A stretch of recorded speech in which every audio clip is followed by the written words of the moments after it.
And now joining me on the program via Skype is none other than Jaime Melton himself. Jaime, good evening to you. Welcome to China 24. Thank you. It's great to be here. Thanks for having me. You know, let me begin by asking about your experience at the Beijing Winter Games so far. How have things been for you? It's been really great. Unfortunately, I haven't been able to see the Olympic Village yet, so that's kind of a bummer. But I'm looking forward to seeing that soon. But you know, all the facilities and venues that I've seen so far have been very impressive. So great job to China for putting this all together. It's very impressive. I can't even believe it. And then you know, seeing events like aerials and snowboard halfpipe, that's been super fun. And then seeing Shaun White's last run of an amazing career today, that was something really special. And then of course Eileen's win the other day, that was just one of the coolest things I've ever been a part of. That was a really special day. So that was my time here's been really good so far. A lot of special moments, apparently. Let's talk about Eileen and her big air final. I mean, it was her own decision to do that super difficult 1620 in the last run, knowing it could go both ways. Of course. Is it totally something Eileen would do? Were you holding your breath for her? Was I holding my breath for her? I mean, that is something Eileen would do because she's such a talented athlete, and she knows that you know, if she's gonna try a trick, that she's got the skill to do that trick. So I knew, you know, my heart was racing for sure, but when Eileen is confident in something and we discuss it and yeah, just go over it, I know that she's got it when she says she does. So yeah, that was truly something amazing. Well, if she had consulted with you before that last run, would you have said, you know, yes, go for it, go for the 1620? She did consult with me before that run, and yeah, I would have told her to go for it based off of kind of some of the training that we had been doing before.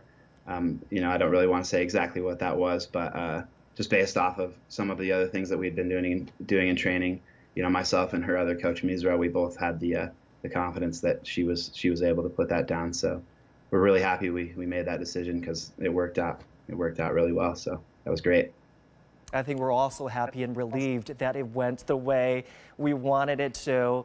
And her slope style competition is just in a couple of days. Some people say she was under a lot less pressure with big air because, one, it was a new event at the Beijing Winter Olympics. Second, she had only been training for a year. So if she had not been successful, it would have been understood, it would have been expected. But slope style is a different story here, right? How is the preparation going? And what are your expectations? What are her expectations going into the next event? Trying not to go into it with too much expectation. Just really trying to focus on doing the best that we can and putting down some solid runs. The training's going really well, I'll tell you that much. Eileen works so hard. It's unbelievable how hard she works, and I think that that hard work, she's going to be able to put together a really competitive run. I'm excited to see how that at the end result, and I think her hard work's gonna pay off. So stay tuned. We most definitely will. You filmed a lot of Eileen's training videos. Now she is a superstar among particularly young Chinese fans, Chinese youths. What is it like to be the witness of Eileen's growth, and also so many other Chinese students, Chinese young potential athletes that you've been teaching and coaching? I mean, it's been such a pleasure, you know, just seeing Eileen go from a little 10-year-old girl to, you know, the inspirational woman she is today. It's honestly been a real treat. And then, yeah, these other Chinese athletes as well, like they're all such just amazing kids, and it's just been really awesome to see all of them progress through these 3 years that I've been with these other Chinese athletes, and then, you know, as well with Eileen. It's just like, yeah, it's amazing. There's no real word for it, you know. It's just like, yeah, she's quite an inspiration and to a lot of people around the world. And yeah, it's been a pleasure. Let me ask you this. How does Eileen navigate criticism these days? She's had her fair share in the Winter Olympics, and she could have more as her name becomes bigger both here in China and internationally. Mm-hmm. Come again. Can you say that one more time? I was just wondering if you understand how Eileen navigates her criticism these days. She's had some in the course of the Winter Olympics, of course, and she could have more coming her way as her name becomes bigger, both here in China and internationally, following the Games. Yeah, I mean, yeah, I feel like it would be tough for anyone to deal with that, but honestly, I think Eileen deals with it extremely well. You know, I think that Eileen understands that you know, if people are gonna disapprove of who she is or the things that she does or the decisions that she makes, you know, that's on them. And all she can do is just continue to inspire, you know, and that if you know if people all she can do is continue to inspire, and if people like it, that's great, and then if they disapprove, then that's really on them. So.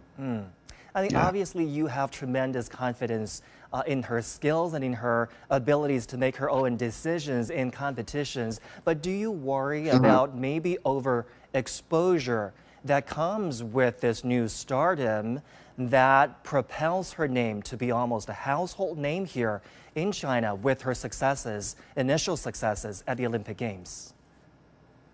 I'm sorry, can you say that again? Do you worry about the overexposure that inevitably comes with her name becoming a household name here in China, with those initial successes and with those possible successes coming her way in the Winter Olympics?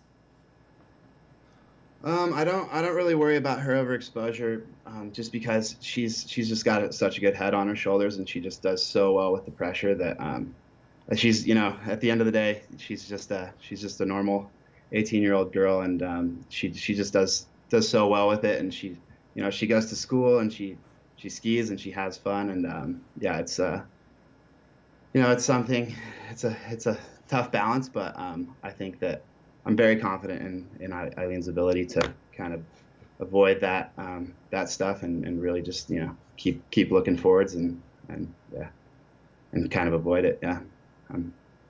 Yeah, it's a hard balance, but it's one Eileen has been striking for as long as we remember. So all things considered, it's very likely she'll continue to do that.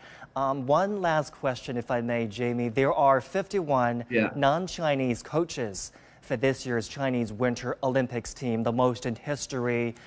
We know you also coach many other Chinese athletes. What do you think of this generation of Chinese skiers, and how important is international exchange for sports? This generation of Chinese skiers it's like nothing I've ever seen before. You know, this rate of progression from these skiers has been insane over the last 3 years. Excuse me. Yeah, it's truly amazing, and that international coaches. I think that's also very important, especially while, you know, Chinese snow sports in China is kind of in its infancy.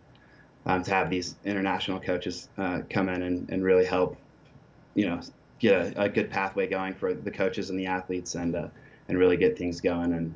And you know, that's not to say that Chinese coaches aren't great as well. You know, I have a translator, for example, who I started with 3 years ago, who over the last 3 years has just been under my wing and under my assistant coach Cole's wing. He's really developed his coaching skills and become quite a tremendous coach. So I think that, you know, in the near future, I think that a lot of these Chinese coaches will be really great coaches as well. Jaime, I want to thank you for making time for us today, and the best of luck to you and to all the athletes in your care. Thank you so much. And now let's head